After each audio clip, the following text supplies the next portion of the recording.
Hello everyone. I have made this video for class 9th. ये topic है conversion of states.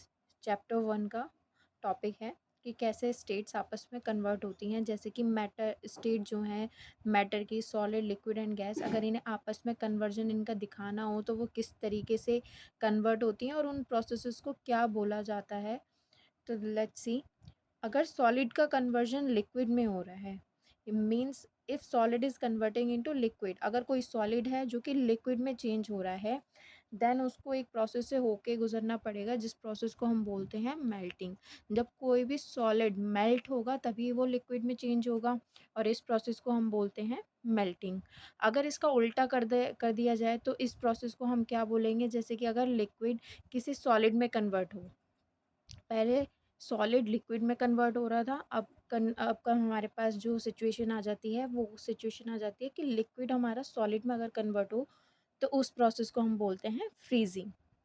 जब कोई liquid solid में change होगा, कन्वर्ट होगा, तो उसको फ्रीज होना पड़ेगा। For example water. अगर एक आइस क्यूब है, आइस आइस क्यूब को आप बाहर निकाल के छोड़ दीजिए, वो मेल्ट होगा तो वो वाटर में चेंज हो जाएगा। सिमिलरली अगर वाटर है उसको हम फ्रीज़र में रख दें तो वो किस में कन्वर्ट हो जाता है, आइस में कन्वर्ट हो जाता है। तो इस प्रोसेस को हम बोलेंगे फ्रीजिंग, जब कोई लिक्विड सॉलिड में कन्वर्ट हो जाएगा। Now come to the solid to gas. अगर कोई मैटर है हमारा जिसकी स्टेट किस में है, सॉलिड स्टेट है, वो चेंज हो रहा है गैस में, डायरेक्ट कन्वर्जन हो रहा है सॉलिड का गैस में, तो इस कन्वर्जन को हम बोलते हैं सब्लिमेशन।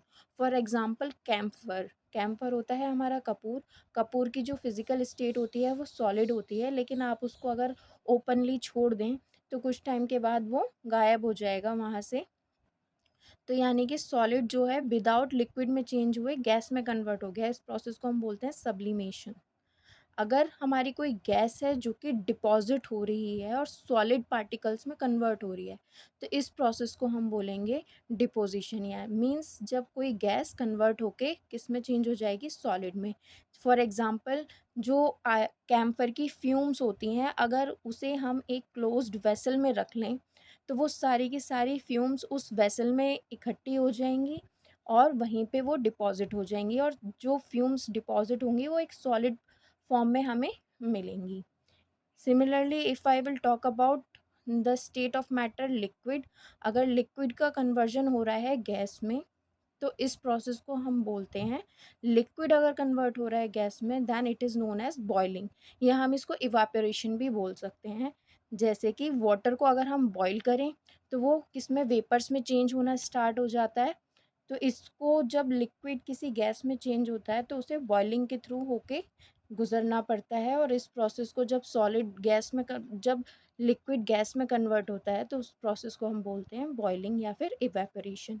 अगर कोई गैस लिक्विड में कन्वर्ट होती है, लिक्विड गैस में कब कन्वर्ट होगी, सॉरी, गैस लिक्विड में कब कन्वर्ट होगी, जब गैस को ठंडा किया जाएगा तो वो किस में कन्वर्ट हो जाती है, लिक्विड में कन्वर्ट हो जाती है। जैसे कि वाटर वेपर्स होती हैं, अगर वाटर वेपर्स को ठंडा किया जाए तो वो दोबारा से वाटर में कन्वर्ट हो जाती हैं। जो वेपर्स होती हैं वो वाटर में कन्वर्ट हो जाएंगी थ्रू द प्रोसेस कंडेंसेशन। जैसे कि कोई बर्तन है जिसके अंदर गर्म पानी रखा हुआ है या गर्म दूध रखा हुआ है, अगर उसके ऊपर हम एक लिड लगा दें और जो थोड़ी देर बाद वो वाटर है वो ठंडा होगा, उसके बाद आप देखेंगे उस लिड पे कुछ वाटर ड्रॉपलेट्स इकट्ठी हो जाती हैं, तो वो किस प्रोसेस के थ्रू होती हैं, कंडेंसेशन। यानी कि जो वाटर वेपर्स जो उस टाइम पे गर्म थी, अब ठंडे होने के बाद दोबारा से वाटर में चेंज हो गई हैं और कंडेंस हो गई हैं।